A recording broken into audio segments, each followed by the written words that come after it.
আমাদের এই প্লেলিস্টটাতে হচ্ছে আমরা কিওয়ার্ড রিসার্চ কীভাবে করতে হয়, কীভাবে ইনফো আর্টিকেল, কীভাবে এক ক্লিকে ইনফো আর্টিকেল, রিভিউ আর্টিকেল এবং ভিএস আর্টিকেল লিখতে হয় সেটা নিয়ে হচ্ছে ভিডিও বানিয়েছিলাম। তো হচ্ছে আজকে আমরা দেখাবো কীভাবে হচ্ছে বেস্ট আর্টিকেল লিখতে হয়।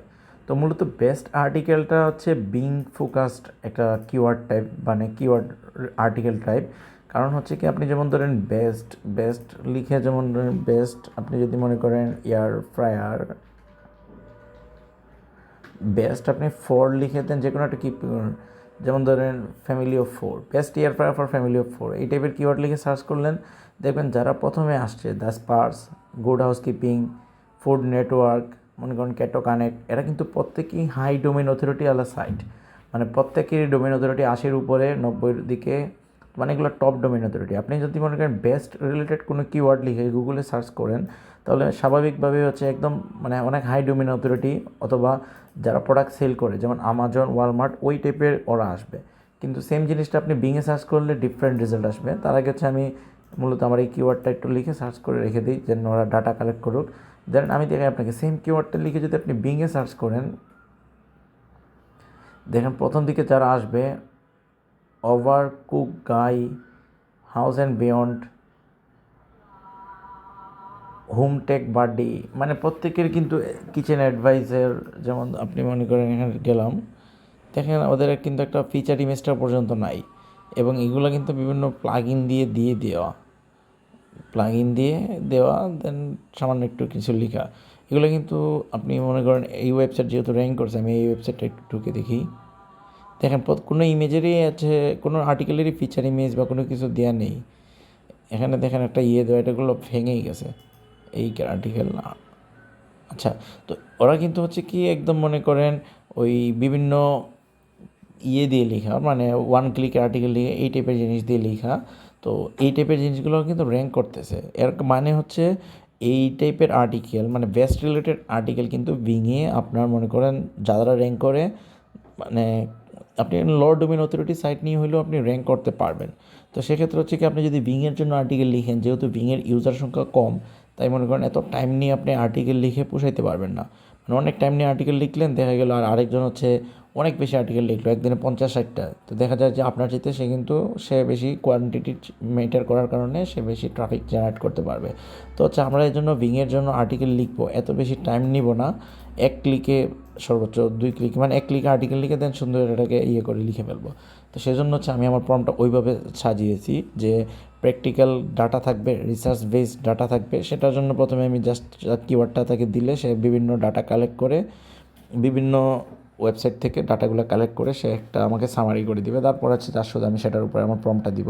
তো প্রম্পটের স্ট্রাকচারটা হবে, প্রথমে হুক থাকবে, প্রথমে ইনিশিয়ালি আপনি যাতে অ্যাফিলিয়েট লিঙ্কগুলো অ্যাড করতে পারেন, 4টা বা 3টা যে কোনো একটা করে দিবে। তারপর হচ্ছে প্রোডাক্ট সম্পর্কে বিস্তারিত বলবে। তো আমি জাস্ট শুধু এখান থেকে আমি পুরো প্রম্পটটা কপি করে নিই। আপনার মেইন টার্গেট থাকবে যে একদিন আপনি 50টা অ্যাটলিস্ট আর্টিকেল পাবলিশ করতে পারেন এভাবে। তো এই টাইপের আর্টিকেল লিখতে খুব বেশি টাইম লাগবে না। আমি আমার পুরো প্রম্পটটা তার এখানে দিয়ে দিয়েছি, জাস্ট শুধু আমি ইনিশিয়ালি উপরের দিকে ফোকাস কিওয়ার্ডটা অ্যাড করে নিয়েছি। সে কিন্তু এখন ডাটা অ্যানালাইসিস করে বিভিন্ন অপশন থেকে কালেক্ট করে দেন হচ্ছে আমাকে এখানে এটা একদম ওভারভিউ নিয়ে, মানে আমার এই বড় প্রম্পটটা তাকে সুন্দর করে দিয়ে দেওয়া। চেষ্টা করবেন আপনি জেমিনি দিয়ে লিখলে যদি প্রো ভার্সন দিয়ে লিখতেন, আর যদি চ্যাট জিপিটি দিয়ে লিখেন 5.1 বা 5.2, বা যদি আপনার কাছে 5.3 অ্যাক্সেস থাকে 5.3 দিয়ে লিখবেন। আমি সাধারণত এখন হচ্ছে জেমিনি দিয়ে লিখি। আর আপনি যদি আদার্স কোনো এরকম এআই টুল ইউজ করেন, লিখতে পারেন। চেষ্টা করবেন যে সবচেয়ে প্রিমিয়াম যেটা, সবার লেটেস্ট যেটা, ওটা দিয়ে লিখতে।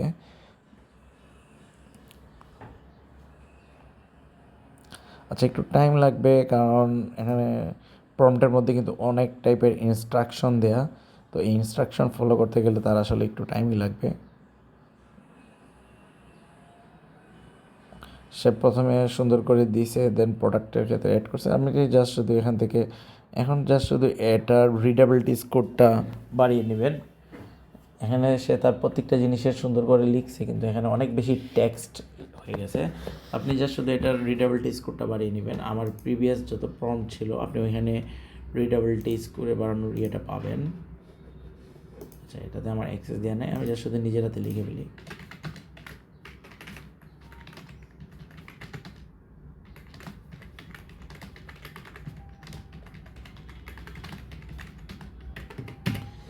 শুধু আপনি এটা দিয়ে দিবেন, বা আপনার প্রিভিয়াসলি আমার যে ভিডিওগুলো দেখছেন আপনি ওইখানে দেখে থাকলে হচ্ছে কীভাবে রিডেবিলিটি স্কোরটা বাড়ানো যায় জাস্ট করে দেবেন। তখন হচ্ছে কি আপনার এখানে রিডেবিলিটি স্কোরটা বাড়বে, আর অতিরিক্ত টেক্সট ভালকি আর্টিকেল হয়ে গেছে, তো টেক্সট ভালকি আর্টিকেলটা কমে যাবে।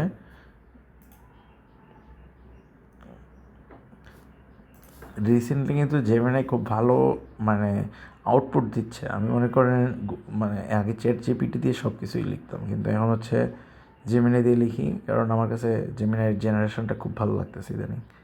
এখন দেখেন টেক্সট বাল্কির পরিমাণটা কমে যাচ্ছে।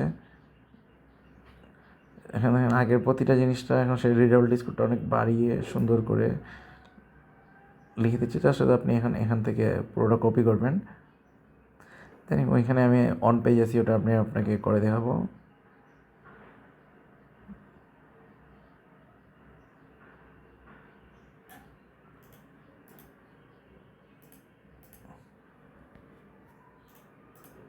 অন পেজ এসিওটা মনে করেন আপনি নিজে নিজে করে নেবেন, দেন হচ্ছে ইন্টারনাল লিঙ্কিংটা করবেন।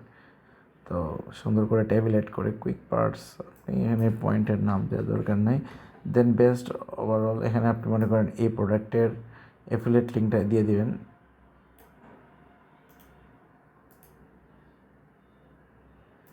এখানে এটার অ্যাফিলিয়েট লিঙ্ক হবে, এখানে এটার অ্যাফিলিয়েট লিঙ্ক প্রথম দিকে দিয়ে দেন যদি ক্লিক নিয়ে আসতে পারেন তাহলে হচ্ছে আপনার মনে করেন কুকিজ পলিসির কারণে আপনি মনে করেন পরবর্তীতে কাস্টমার পারচেস করলেও আপনি যাতে কমিশন পান। তো এখানে আর এটার লাগবে না।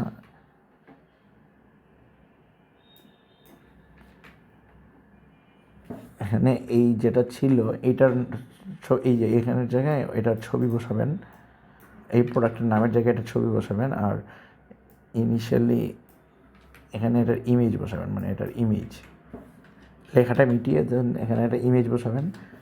দেন এখানে বাকি যা আছে তা থাকবে।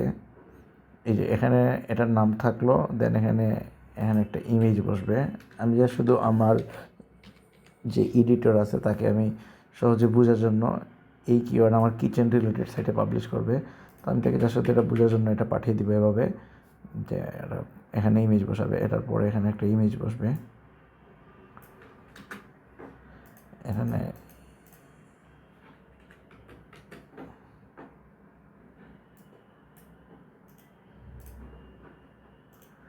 প্রতিটার হচ্ছে ইমেজ আপনি ক্যানভা দিয়ে বানিয়ে নিতে পারবেন খুব ইজিলি, আর বাকিগুলোতে কোনো চেঞ্জ নেই। 3টা প্রোডাক্টের রিভিউ দিয়ে দিয়েছে, কীভাবে আমরা টেস্ট করেছি আর হাউ দে কম্পেয়ার, মানে প্রতিটা যেগুলো আমি নিয়েছি সেগুলো কীভাবে কম্পেয়ার, কীভাবে রান্না করতে কীভাবে পারফর্ম করে, সবগুলোর ডাটা সেন্ট্রিক আর্টিকেল লিখবে। এগুলো মনে করেন আপনি যদি ইউজ করে রিভিউ লিখতেন, যে টাইপের আর্টিকেল ফর্মটা ওইভাবে কাস্টমাইজ করা, এবং আপনি মনে করেন মানে লং টাইম ইউজ করার পর যেরকম রিভিউ লিখতেন ওইভাবেই সে আপনাকে রেজাল্টটা দিবে। এবং এই টাইপের আর্টিকেলগুলো কিন্তু বিংয়ে খুব ভালো পারফর্ম করে, বেস্ট আর্টিকেল। আপনি মনে করেন এসিএম রাশে যায় মনে করেন এয়ার ফ্রায়ারের বেস্ট আর্টিকেল খুঁজে বার করবেন, এয়ার ফ্রায়ার লিখে সার্চ করবেন, দেন বেস্ট 4 লিখে সার্চ করবেন। আমি আপনাকে দেখিয়ে দিচ্ছি জাস্ট কীভাবে আপনি মনে করেন কিওয়ার্ডগুলো খুঁজে পাবেন, এবং একই দিনে অনেকগুলো আর্টিকেল পাবলিশ করবেন। চেষ্টা করবেন যে 50টার মতো পাবলিশ করতে। আমি যেদিন পাবলিশ করি একই দিনে 100-র মতো আর্টিকেল পাবলিশ করি, পরে বসে বসে ছবি বানাই, মানে একই দিনে আসলে ছবি বানাইতে গেলে যা টাইম চলে যায় বেশি।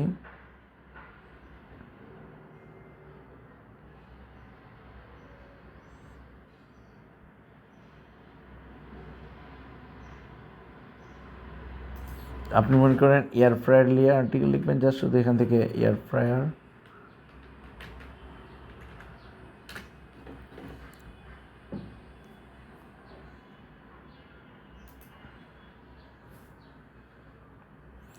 ইনক্লুড কিওয়ার্ডে যেয়ে বেস্ট 4 লিখে দিয়ে দেবেন।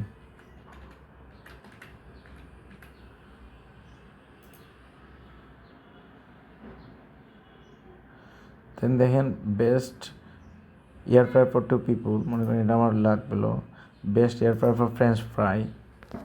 তো আপনি মনে করেন টাইম লাগবে না এই টাইপের আর্টিকেলগুলো লিখতে, তো আপনি মনে করেন চেষ্টা করবেন যে আপনার ওয়েবসাইটের সাথে যেগুলো যায়, আপনার যদি রেসিপি সাইট হয় তাহলে রেসিপি নিলেন, যদি আপনি রেসিপি লিখেন best air fryer for wing, best air fryer for best food for air fryer, best air fryer for French fries নিয়েছে, এবং এগুলো একটু শর্টিং করে আপনি মনে করেন যেগুলো আপনার সাথে যায়, মনে করেন আমি র্যান্ডমলি দেখানোর জন্য জাস্ট নিলাম এই কয়টা আমার যাবে, দেন আমি কিওয়ার্ডগুলো এক্সট্রাক্ট করে বের করে নিলাম, মানে ডাউনলোড করে একটা এক্সেল শিটে নিয়ে নিব।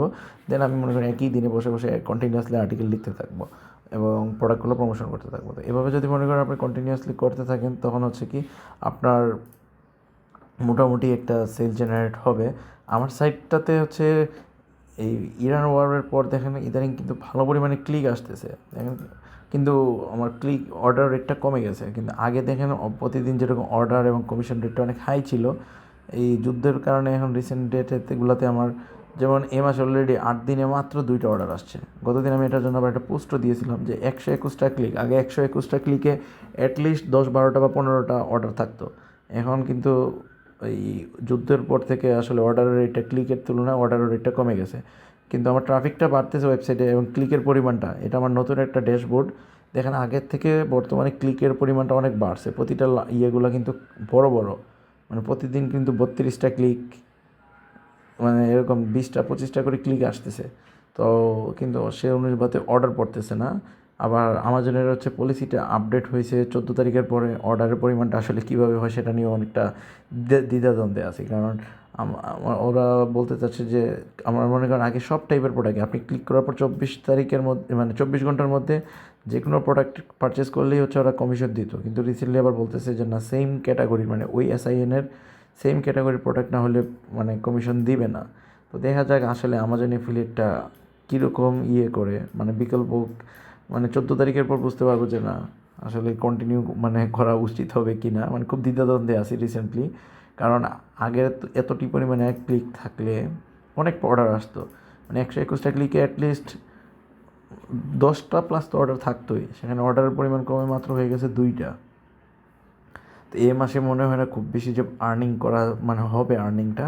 আগে সেল রেট মানে কমিশনগুলো অনেক হাই ছিল, দেন কমে আসতেছে আস্তে আস্তে। তো যারা মনে করেন নতুন শুরু করবেন, মানে একটু এখন বর্তমান মার্কেটটা খুবই যে ভালো এমন না। তো আর যারা মনে করেন আছেন দীর্ঘদিন ধরে, আমাদের তো আর কিছু করার নেই, কন্টিনিউ করতে হবে। আর জিও পলিটিক্সটা ঠিক থাকলে, মানে যেহেতু এখন মনে করেন ইরান আর আমেরিকার ওয়ারটা একটু থামছে, তো যদি আমাজনের মনে করেন সেলটা আবার আগের মতো বাড়ে, তাহলে আশা করি আবার আগের মতো হবে। আর যদি ওদের পলিসিটা এরকম ধরে রাখে, তো আমার মনে হয় না আমরা বেশি দিন কন্টিনিউ করতে পারবো সেখানে। তো ধন্যবাদ সবাইকে। কোনো কিছু জানার থাকলে হচ্ছে মেসেজ দিয়ে জানিয়েন, আর কোনো প্রবলেম থাকলেও মেসেজ দিয়ে জানিয়েন। আর কোনো কিছু মানে থাকলে এখানে কমেন্ট করে নেন। ধন্যবাদ সবকে।